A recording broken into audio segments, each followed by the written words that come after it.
इस वीडियो में हम डिमेंशिया क्या है और ये किन कारणों से होता है इसके बारे में समझेंगे। सबसे पहले देखिए, डिमेंशिया किसी एक बीमारी का नाम नहीं है, बल्कि ये एक लक्षणों के समूह का नाम होता है जो मस्तिष्क की हानि से संबंधित होता है। डिमेंशिया शब्द डी मतलब विदाउट और मेंशिया मतलब माइंड से मिलकर बना है। मतलब डी मतलब हो गया विदाउट और मेंशिया मतलब माइंड के बिना, यानी कि मस्तिष्क इसमें अच्छे से काम नहीं करता है। अधिकतर लोग डिमेंशिया को भूलने की बीमारी के नाम से जानते हैं। याददाश्त की समस्या एकमात्र इसका प्रमुख लक्षण नहीं है। हम डिमेंशिया के अनेक गंभीर और चिंताजनक लक्षण होते हैं जिसका असर डिमेंशिया से पीड़ित लोगों के जीवन के हर पहलू पर दिखाई देता है। दैनिक कार्यों में भी व्यक्ति को दिक्कतें होती है और ये दिक्कतें उम्र के साथ बढ़ती चली जाती है। यह बीमारी 65 वर्ष से अधिक उम्र के 10 लोगों में से एक को और 85 साल के 4 में से एक को प्रभावित करती है। 65 साल से कम उम्र के लोग भी बीमारी से ग्रस्त हैं, जिसे अल्जाइमर की शुरुआत के रूप में जाना जाता है। अल्जाइमर भी किससे रिलेटेड है? हमारे मस्तिष्क से रिलेटेड ये डिजीज़ है।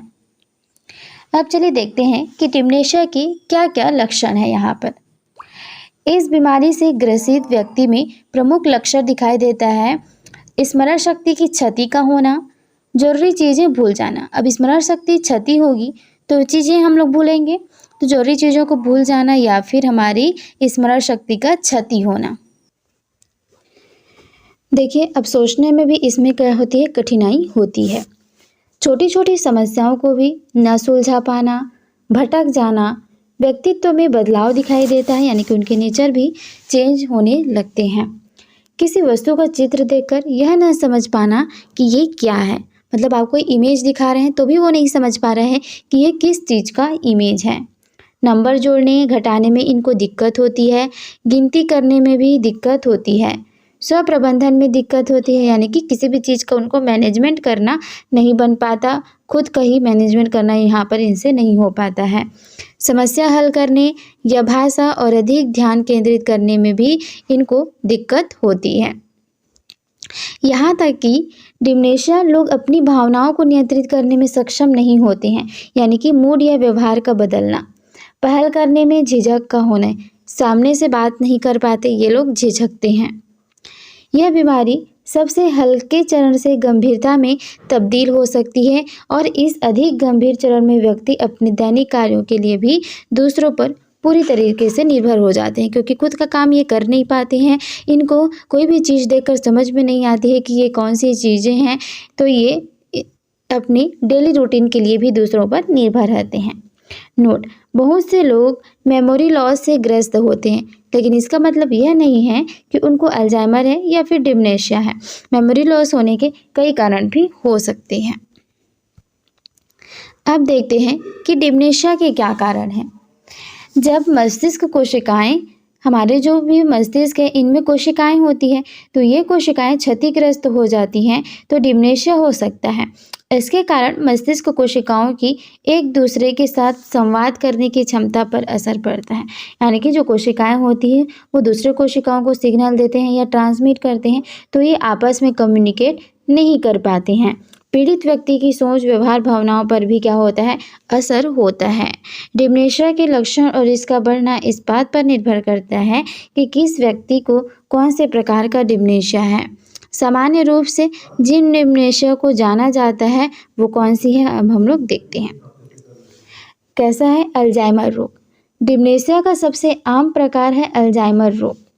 अल्जाइमर रोग होने का कारण दिमाग में परिवर्तन का होना है, जिसमें ऐसे प्रोटीन का निर्माण होता है जो तंत्रिका को नुकसान पहुंचाता है। इससे पीड़ित व्यक्ति में मस्तिष्क का आकार क्या होता है? घटता जाता है। दूसरा कौन सी चीज़ें हैं? Lewy bodies dementia. यह डिमेंशिया का एक रूप है जो कॉर्टेक्स में प्रोटीन अल्फा साइनुक्लिन के एकत्र होने के कारण होता है। याददाश्त में इसमें क्या होती है? कमी होती है। भ्रम के अलावा लेवी बॉडीज डिमेंशिया कुछ अन्य स्थिति में भी पैदा कर सकता है, जैसे कि नींद संबंधी परेशानियां, भ्रम होने लगता है, वहम होने लगता है, असंतुलन, अन्य गतिविधियों में कठिनाई आदि होने लगती है इसमें। नेक्स्ट है पार्किंसंस रोग। पार्किंसंस रोग भी क्या है, मस्तिष्क से रिलेटेड है, क्योंकि ये भी डिमेंशिया का ही एक पार्ट है। तो यह रोग एक न्यूरोडिजेनरेटिव अवस्था, ऐसी अवस्था जिसमें तंत्रिका तंत्र को क्षति पहुंचती है, इस अवस्था में होती है, जो कि किसी डिमेंशिया को पैदा कर सकती है और बाद के चरणों में अल्जाइमर के जैसे भी काम कर सकती है। यानी कि पार्किंसंस रोग क्या होती है, पहले तो इसमें क्या होती है, तंत्रिका तंत्र को नुकसान होती है, उसके बाद ये बीमारी जैसा अल्जाइमर होता है वैसे ही ये चेंज हो जाती है। इस बीमारी के कारण अन्य गतिविधियों और गाड़ी आदि चलाने में इनको क्या होती है, कठिनाई होती है, मगर इसके कारण कुछ लोगों को डिमेंशिया भी हो सकता है। अब देखिए मिश्रित डिमेंशिया।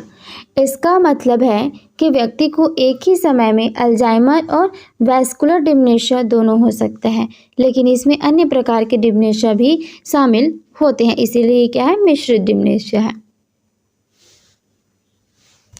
अब देखिए फ्रंटोटेम्पोरल डिमेंशिया।